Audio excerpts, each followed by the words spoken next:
Good morning, it's Deacon Nick here on the fourth week of Lent, Thursday.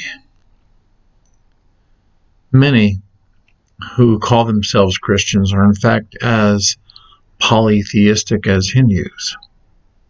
We of course have different names for our gods: prosperity, fertility, good luck, celebrity, or whatever. Money and success have often been thought of as America's gods. God is gold, the almighty dollar, and all that. Things have changed over the years. Money has been demoted to a somewhat lesser deity, though still devoutly worshipped. Consider our country's most popular gods. And by God, I mean anything in our life that commands more loyalty, more dedication and devotion than the one true living God. Not necessarily the highest loyalty, since many of us are functional polytheists, whatever we claim, but rather sincere and central in devotion. The question then becomes, what is your or my molten calf? From the biblical perspective, of course, such gods are really idols that the Bible both denounces and mocks. Consider national security. This is one of the gods that the Bible denounces in Ezekiel. Yes, for some people, this is the one high God, my country, right or wrong. For Americans, it is a much higher God since the 9/11 terrorist attacks and the passage of the Patriot Act. Any violation of human rights done in the name of national security is by definition justified, since the end justifies the means. National security in the United States is the new name of the old God of nationalism. But for many in the U.S., this is not the high God. It is simply one among many. And it nudges out the other gods only in times of clear threat and crisis. How about money, riches, or wealth? Still a much adored and sought after God in the United States. The pursuit of wealth was one of the two founding pillars of the United States, and of course this is still in place. But it is now so taken for granted, so unquestioned, that the worship of this God is a little less prominent. This God is called Mammon, which Jesus referred to in Matthew chapter 6, verse 24, when he said, "You cannot serve God and mammon." Was he wrong?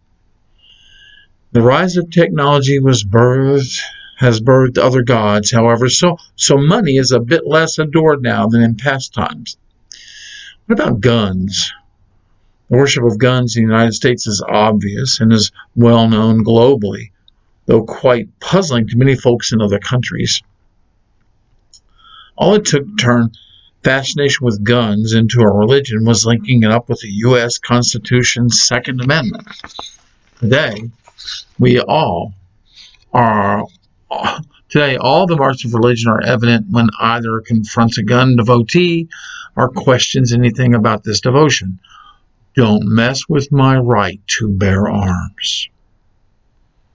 Then there's the automobile. This beautiful and more glitzy and gadgety-laden god has been around now for over a century. Historians talk about America's love affair with the automobile. The automobile quickly became a symbol of money, sex, and power, with a clear hierarchy identifiable by model and price, a divider of the haves from the have-nots. When the automobile moved from being a means of transportation to something else, something more, a hierarchical status symbol, a deification became complete. The marks of worship, from temples to worship rallies to lavish offerings, become obvious. Then there's always fame and celebrity.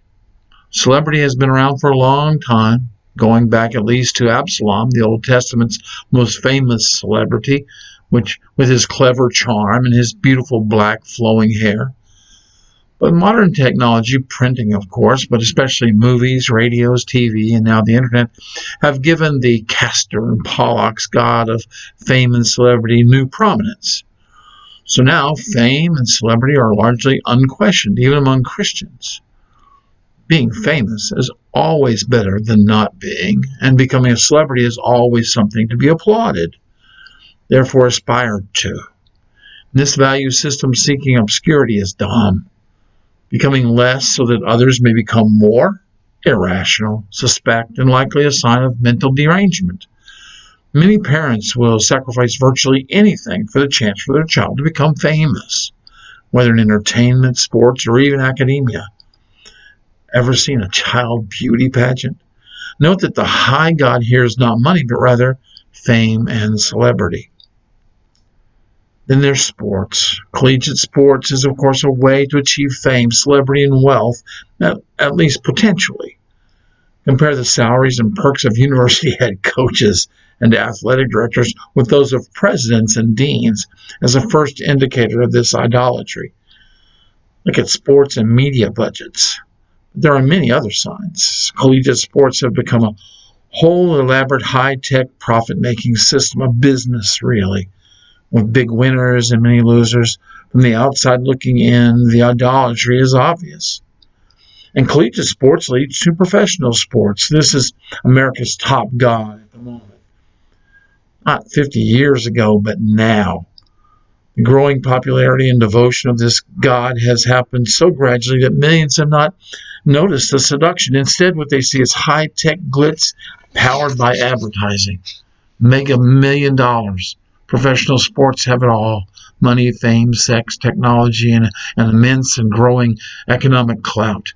It is professional sports, of course, that power collegiate sports, to the point where the line between professional and amateur is often a joke. College sports power high school sports, which power grade school sports, a huge interlocking system, a hierarchy. We could go on and on. Consider time and money spent on and for technology, communication devices, computers, television.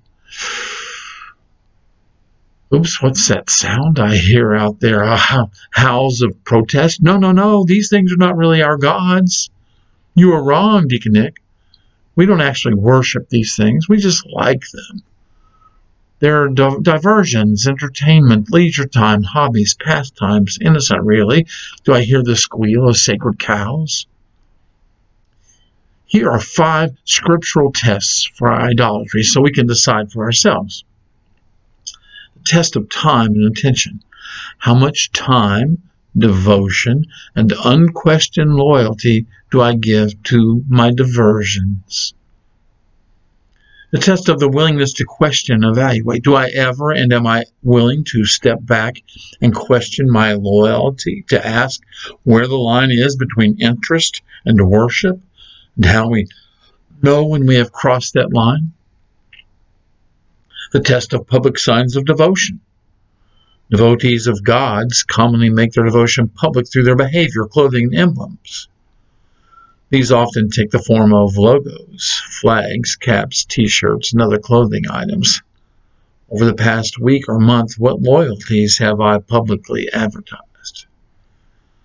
The test of comparative devotion with other gods or loyalties. For example, loyalty and devotion to Jesus Christ. If I evaluate my interests, time and money, use, amount, and intensity of intention, what comes out on top?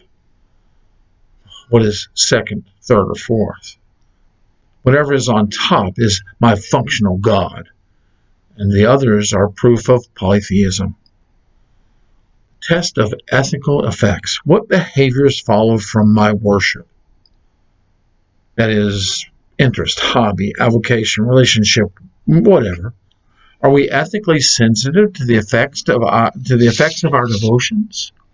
Or does my loyalty produce ethical insensitive, most especially insensitive to the virtues and values of the gospel of the kingdom of God? Examine ourselves to see whether we are living in the faith. Test ourselves. Do you not realize that Jesus Christ is in you? Unless indeed you fail to meet the test. Our molten calf can be tested and confirmed by carefully measuring money, time, and media attention. Any ranking is, of course, fuzzy. It's not uncommon for polytheists to have many, many gods, one for each need or whim or lust or day of the week. Plus, there are many other potential deities not mentioned: pets, pills, health, beauty, figure, physique, clothing, jewelry, tools, books, food, individualism, individual rights, church buildings.